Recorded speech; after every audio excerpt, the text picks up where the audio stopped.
Hello. Today I'm going to speak about the Polyglot Project. It's a brainchild of Claude Cartaginese, who is also known as Suzuki on YouTube. And in 2010 he got the idea that it would be fun to ask people at how to learn our language at YouTube and other places to submit their personal language learning history. They could write about how they learned language, why they did it, and how they kept them alive, and if they had special methods, they could share them. This resulted in a book of more than 500 pages, and you can download it for free from his and from David Mantaray's homepages, and you can also be a nice person and buy it through Amazon, through the internet. It's definitely worth doing. I've not been a nice person yet. I'll be it, so I hope soon. And buy the book to support the project. And not in the book, but now Claude Cartaginese and David Mantaray have joined to make a series of long and in-depth interviews with notable and very different polyglots. So far 6 interviews. The first is only with the Claude Cartaginese and a man named John Fotheringham. I didn't know about him before I saw this video, but he is a very down-to-earth, very practical, very serious person who speaks about the learning process. One funny thing about this interview is that from being Mr.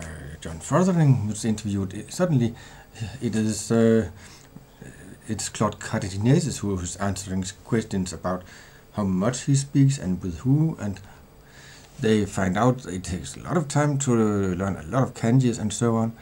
But it's a strange thing to see tables turn like that. The next person is a total contrast. That's the very well-known Moses McCormick, Laosu 505000. Moses McCormick flies around the world and staying at home by learning all those languages of all those countries. And I find it amazing that it is possible to learn languages in that speed when they are so different and difficult. But I cannot judge his level because I don't share any language with him. He explains in one place that learning a language like Spanish is for him like cheating because it's too easy. There are too many cognates with English. He has to have something that really is hard to be interested. Nevertheless, he thinks about learning Esperanto. Next, it's a university teacher who has the name Peter Brown, Alcantara in YouTube. They mostly interview him about 2 things. One is his fine Spanish skills. He uses Spanish when he teaches at a university, but this is not too unexpected for an American, because after all, Spanish is the second language of the United States. It's more strange that he's become a partisan of conlangs, learning, for instance, Ido, learning Esperanto. For me, Alcantara, Peter Brown, is mostly one of the most eloquent defenders of Latin as a living language. He has spoken it in some of his videos, and he has, every time I've made a video in Latin, he has been there with a comment, and I'm very happy about that.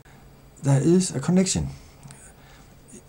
Both Esperanto, to take one example, and Latin are languages with very few native speakers, so you need enthusiastic second language learners, and it is not enough to have passive learners. It has been speculated that there are about 1 million people who have learned to speak Esperanto, but those who speak it fluently may be very few. Out of those, some say maybe 20, some 30,000. It's impossible to know. Nobody has made a really good inquiry about that. but it's the same with Latin to an even higher degree. Most people who learn that language learn it to read the classical authors, maybe to read medieval texts, but you can only make it an active language because there is a community, like there's a community for Esperanto world. Number 4, that's Kathleen Hearns, who is known as Katruti7, who has made some very interesting videos where she speaks, I think it's 9 languages on YouTube. But the very special thing about her is that she openly defends a method where you learn grammar very early and with very much intensity. Not something about learning one part of the morphology there and 2 weeks later you learn something of it. No, she goes through the grammar and learns it, really hammers it in. And that's very unusual. Nowadays everybody tries to turn language learning into something like a communication act. Something where you start asking what's your name? My name is, and so on, and next thing, where do you live? And so on, and then you build from that, and in the end you can speak about atomic energy and about the politics, anything. And that's also how the scales of the European Union and things like that are made. They measure your competence in communication. But learning a language from the other end is possible. And Katruti here shows it. It's not a burden to know something about grammar when you do it. It is not like you take a scaffold and put some words on it and try to imagine you get something you just can't say to a man on the street. No, by learning grammar really well, you integrate it in the way you construct your phrases. And making this process automatic is just as viable a tactic as it is starting with "What's your name, sir?" and continuing from there and hoping that someday you'll see the big picture.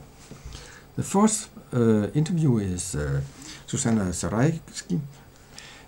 She has written a book about music and language. Music, I've done music also. I've played the violin and cello and piano. I've composed music.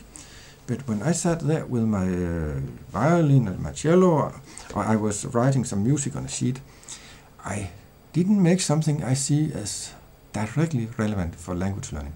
I've never felt that intimate connection, and maybe that's because my preferred kind of music is instrumental. There's always a distance, and I want that distance.